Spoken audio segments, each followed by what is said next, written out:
to the first episode of How to Lead, the podcast for CEO founders, business owners, managing directors, and actually leaders of all sorts who just want to lead with the perfect balance of empathy and authority. In today's episode, we're going to be talking about the difference between leadership and management. I'm Kate Waterfall Hill, and I'll be sharing some ideas from over 30 years of working in business and leadership development. Before we start the show, here's a reminder that if you want to stop screaming into your pillow every time you think about team management and you'd like to learn how to become a better leader, sign up to my free weekly newsletter at waterfallhill.co.uk. This episode is going to be a little bit of a foundation stone, should I say, of what leadership is all about. What is the difference between leadership and management? I thought it was a good place to kick off. So first of all, we're going to hear from Linda and see what she has to say. What's the difference between a leader and a manager? Well, in this company, the leaders are on the senior leadership team and the managers are on the management team. Yeah. Oh, you mean what's the actual difference? Well, I suppose the leaders are the ones that sort of know William personally, or the people like me who've been here forever and just get promoted out of default, last man standing, that sort of thing. Oh, you mean the skills? What's the difference in the skill set? So the leader probably should be setting some sort of vision, a purpose, a reason for doing what you're doing, and a manager's a bit more about the detail, sort of setting out the exact expectations and deadlines and things like that. Yeah, that's the difference. Which one am I? No, neither really. No, I haven't really got time. I haven't got time to set a vision or a purpose or anything. I've got hundreds of emails and loads of meetings to go to. I'm really stretched. Yeah, no, I haven't got time for all that nonsense. And in terms of management, I can't really help them because I don't really know what they do. All the people in my team, it's all sort of quite a lot of detail. So what generally happens is I get given a task by the senior leadership team. I bring it down to my team and tell them that, this task needs doing. And they sort of go off and do it, work it out for themselves. So yeah, no, they're on their own really with me. I mean, I'm here when they want to moan, which they do quite often about the resources and the deadlines being too tight and things like that. And I don't really do anything with them moaning other than go home and moan to Dave. Yeah. Is that the answer to your question? So Linda had quite a good go at it, didn't she? Trying to define the difference between leadership and management. Sadly, she's neither a leader nor a manager because she hasn't got time or inclination. And I've got to say, I do feel sorry for the hapless husband, Dave, who gets to hear her moaning at the end of every day. So this is a question I get quite a lot in coaching and particularly in leadership training. What is the difference between a leader and a manager? Well, I don't think they're mutually exclusive. In actual fact, I think there's probably a third element as well, which is the coach, but I'll talk about that in more detail in a minute. But what is a leader? Is it the title? I don't think so, no. I think a leader is just about anybody who wants to influence positive change, who has an eye on the outcome, something they want to achieve, and has the ability to influence either people around them or the circumstances around them to make that outcome happen. Anybody who wants some sort of constructive involvement in what's going on around them can be a leader. Whether you're an individual contributor, a team member, you don't have to have an official leadership position, and it might be that you're not actually working at all, but you're still influencing outcomes all around you. Whether it's how you speak to a supplier on the phone, how you receive a delivery at the door, how you speak to people in your local cafe. The idea is that we are all people of influence should we choose. And you can and will have a positive impact on those around you and can create a relationship of trust and respect so others want to be on your side. It's about having those skills and working out how to do it. So I'm not necessarily talking about being a leader in a traditional sense. It can just be how you influence those around you. But today we're talking about leaders in the workplace, someone who's responsible for others and needs to deploy both leadership and management skills. So let's look at both in more detail. To my mind, the leader is all about the vision, setting the idea of the purpose and the common goal and the shared vision of the organisation or the team that they're a leader of. And if you can do that, so if you can inspire other people to see what contribution they're making and what the point of it all is, then that's just a fantastic thing to do as a leader. And as a manager, it's more about setting out the details. So it's explaining your expectations, the detail, I guess. Being a manager is about setting out the outcomes that you're looking for, but not necessarily telling people how to do it. Certainly what to do, but not necessarily how. So being a manager is about being clear on your expectations of the outcome. You need to set out the deliverables, the resources that they're going to get, the support that they might receive from you as a manager. And these are important things for a manager to set out. So the two different things that we've got here are leadership setting out the why, but the manager setting out the what. And my third element, my secret sauce, not so secret really, since I am a leadership coach, is that I'm very fond of coaching. And this is a technique to influence positive change and influence behaviour is absolutely brilliant. So as a manager or a leader, having coaching as part of your armoury is really a brilliant tool. And what you can do with coaching isn't to always be the one that comes up with the solutions.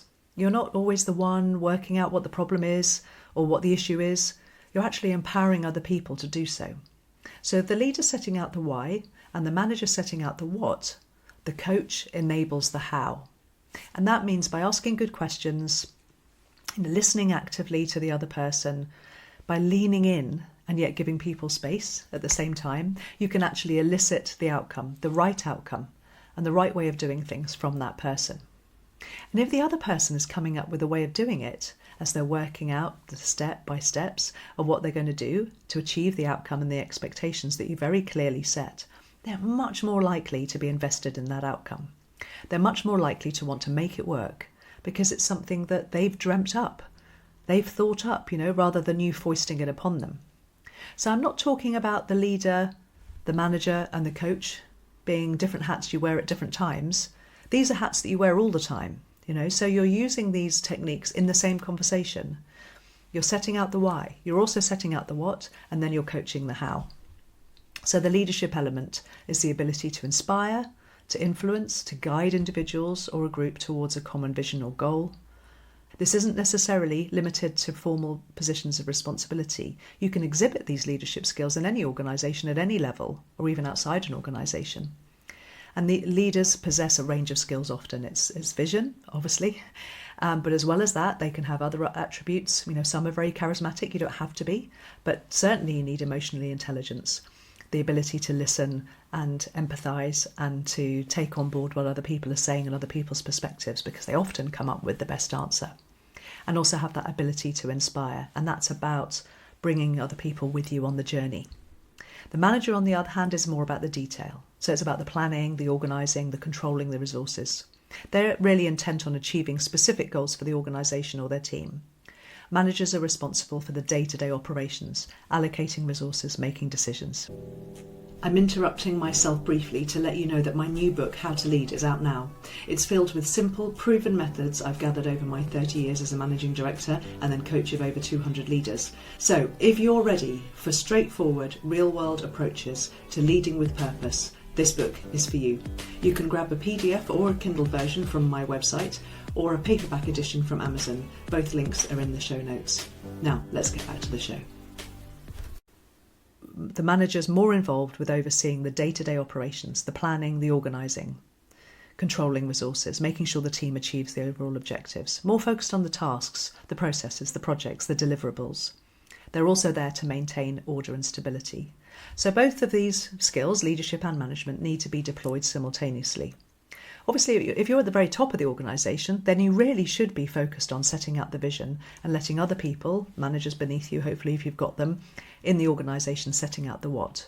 But it might be that you need to coach your managers so they're able to manage and coach their teams.